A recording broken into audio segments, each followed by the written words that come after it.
How should the articles of the law be viewed? Today's focus: whoever loves others has fulfilled the law. Find Foods, 7 minutes a day, 1 Bible a year. Grace and peace, everyone. Our reading today brings us to the last 4 chapters of Romans, chapters 13 through 16. Our key verse is, "Let no debt remain outstanding, except the continuing debt to love one another. For whoever loves others has fulfilled the law." Romans 13. Outstanding debt is a negative, so it says, "Let no debt remain outstanding."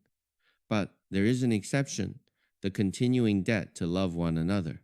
Feeling that we do not love one another enough, feeling we can love more, for whoever loves others has fulfilled the law.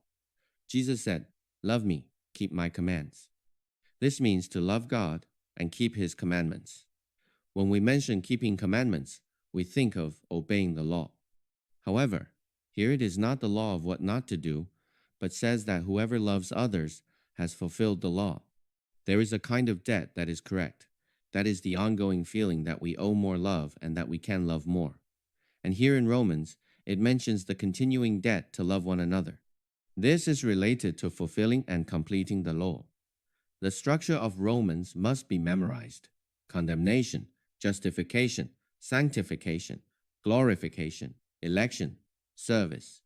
Brothers and sisters, the current memory aids we need to memorize are mainly 3. First is the Bible contents. Second is Acts. Third is Romans. These 3 structural memory aids must be memorized. Others can be optional depending on the situation. Today, since we are in the last 4 chapters, we are talking about service. These 6 points are actually easy to remember. Justification, sanctification, glorification correspond to salvation, victory, and rewards. Before this, how were humans condemned? So we have memorized condemnation, justification, and glorification. Then the last 2 are separate: how God elects and how we serve.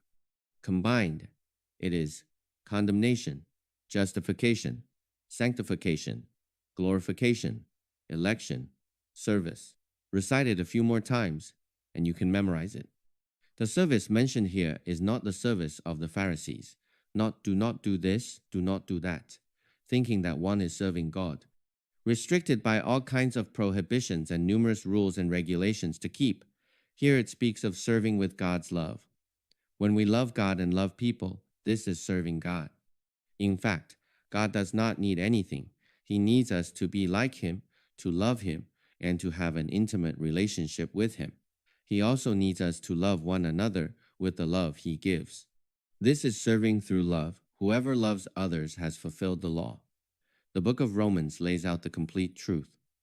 Because today we are in the last 4 chapters, let's review this structure again. There are 6 major sections that must be memorized: condemnation, justification, sanctification, glorification, election, service. Because Romans lays out the complete truth, a miniature Bible, we must memorize it. Today's progress is in the last 4 chapters, speaking of service and also the conclusion. Let's look at the text. Fulfilling the law is not merely external commands. Let no debt remain outstanding, except the continuing debt to love one another, for whoever loves others has fulfilled the law. The commandments: you shall not commit adultery, you shall not murder, you shall not steal, you shall not covet, and whatever other command there may be, are summed up in this one command: love your neighbor as yourself. Love does no harm to a neighbor. Therefore, love is the fulfillment of the law. Romans 13. The ancients said, "Do not do to others what you do not want done to yourself." This is similar to loving your neighbor as yourself. But this is a negative expression. What you yourself do not like, do not give to others. It also involves empathizing with the other person's feelings and respecting them.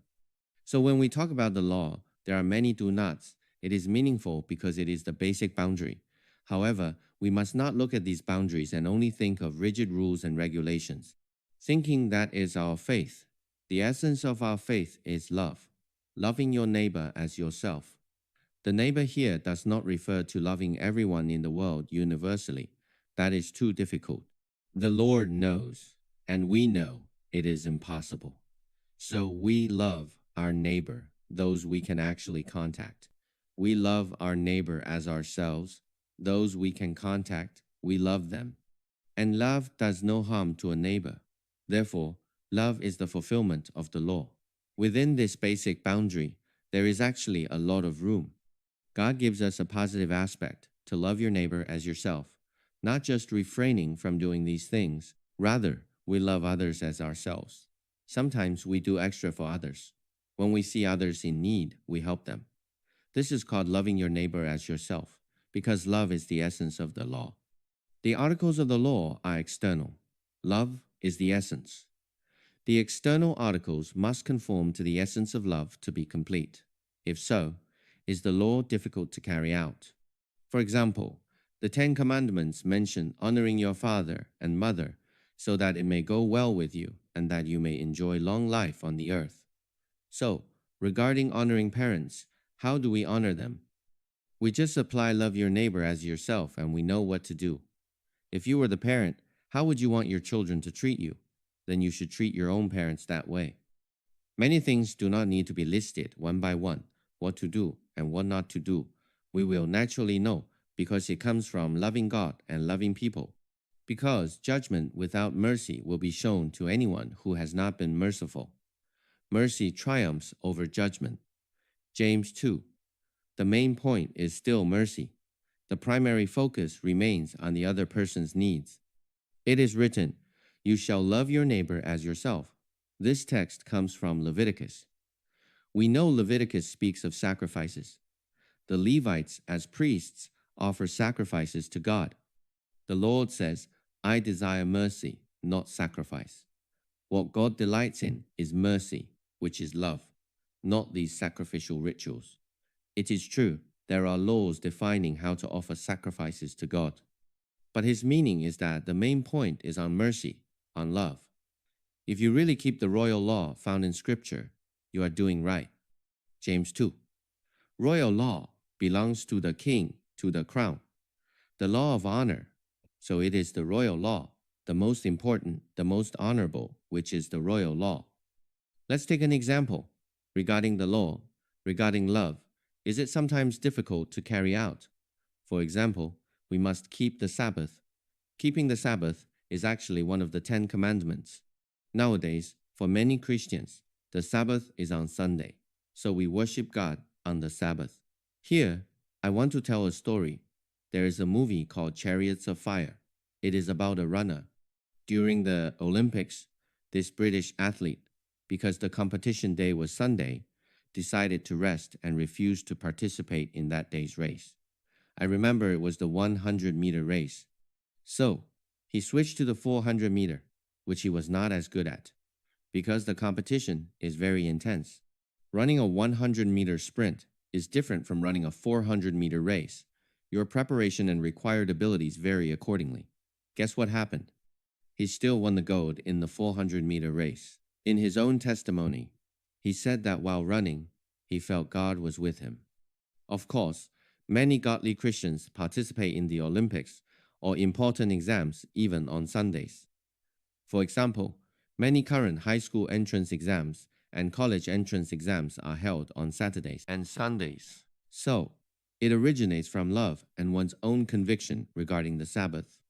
In fact, the New Testament says, one person considers one day more sacred than another. Another considers every day alike. The key is to be fully convinced in our mind. As long as we gather for worship, no matter what day it is, it can be the Sabbath. However, this athlete strictly kept Sunday, so God greatly blessed him. After the Olympics, he came to China to preach the gospel. He helped many people in Hebei and Tianjin. At that time, he encountered the anti-Japanese war. Under harsh conditions, he saved many Chinese lives through medical aid. He did not refrain from working just because it was Sunday. He worked even on Sundays. He just believed that on Sunday, one should not seek one's own glory. So this true story was made into a movie. Brothers and sisters, I mentioned before that during my honeymoon, which lasted 10 days, we still found a church to attend services. It was snowing heavily that day, but sometimes when sick or under very special circumstances, exceptions can be made. What I want to say is that the royal law is mainly about love. The Sabbath was made for man, not man for the Sabbath. And the purpose of this law is mainly to love God and love people, to receive God's love and the love of others. This is the most important. Now, let me give another extreme example. There was a girl who became pregnant due to rape. Such situations are actually quite common. If she asked you, "Should I give birth to this child?" how would you answer? Yes, this example is a bit extreme. Maybe we don't see it around us, but it definitely happens. We are discussing whether the law is difficult to carry out. In most cases, it is not. But in some special cases, how should you carry it out? I think I would say to this girl, if you are willing to give birth, that is good. We will do our utmost to help you with subsequent raising and care. If you need anything, please tell us.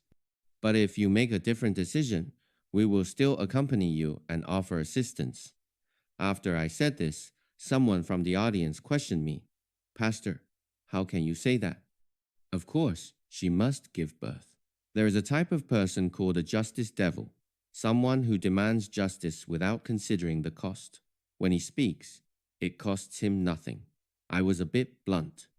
I said to the person, "Then will you raise the child if she gives birth?" So the person sighed and left. Therefore, when you feel the law is hard to follow, think that its essence is love. Then it won't seem so difficult. When Joshua attacked Jericho, he sent out 2 spies. Because the 2 spies were discovered, they fled to the house of Rahab the prostitute. When the searching soldiers came to interrogate, Rahab did not tell the truth. You might say, "Didn't it say not to lie?" So, think that the essence of the law is love. Rahab did this to protect the 2 spies, and also to save her own family. There are many points to discuss here, but starting from love is never wrong. When Moses gave the 10 Commandments, and for a long time afterward, polygamy was practiced. So, the "do not commit adultery" mention then referred to relations outside of marriage. Of course, God's intention through Adam and Eve shows us it is monogamy. So, we can also think, in modern times, what if a man had multiple wives before believing in the Lord? What should he do after believing? Such situations do exist. Wang Yingqing, a famous Taiwanese industrialist, believed in the Lord in his old age. Because he had many wives, he continued to care for them until the end of his life. In these many examples, the law cannot be detailed to that extent when given. But the principle is to start from love. Fine Foods 7 minutes quick reminder. You are encouraged to like and comment, respond and share. When we do this, we are responding to what we have learned. This deepens the impression. Brothers and sisters, you can also email us to request the PPTs. Today, I got an email from a 6th grade girl asking for the PPT, saying she wanted to study on her own. She also asked some questions. I am truly impressed by her. The last will be first, already so godly at such a young age. She wants to learn to walk with God like Enoch. I especially mention this to encourage her. Reading Guide to Romans. The book of Romans lays out the complete truth set in the church age. Chapter 13, whoever loves others has fulfilled the law. Chapter 14, do not judge. Everything that does not come from faith is sin. Chapter 15, Paul's plan to visit Rome. We should use the memory aid from the book of Acts here. Pent Peter, per Stephen, Saul Gentiles, Antioch, 1M, 2M, 3M, to Rome. After the 3rd missionary journey, he was escorted to Rome. So we know the timeline. The last chapter is greetings. Today's focus. Whoever loves others has fulfilled the law. Condemnation, justification, sanctification, glorification, election, service. The last section speaks of service. not like the Pharisees who think keeping the do-nots is serving God. But whoever loves others has fulfilled the law. This is what pleases God. I am the vine, you are the branches. If you remain in me, and I in you, you will bear much fruit. The key point is to bear much fruit. Loving God and loving people is bearing much fruit. When you find the law hard to follow, consider that the essence of the law is love. Proceeding from love for God and people, you will know how to act. Blessed is the one whose delight is in the law of the Lord, and who meditates on his law day and night. Fine food, 7 minutes. See you tomorrow.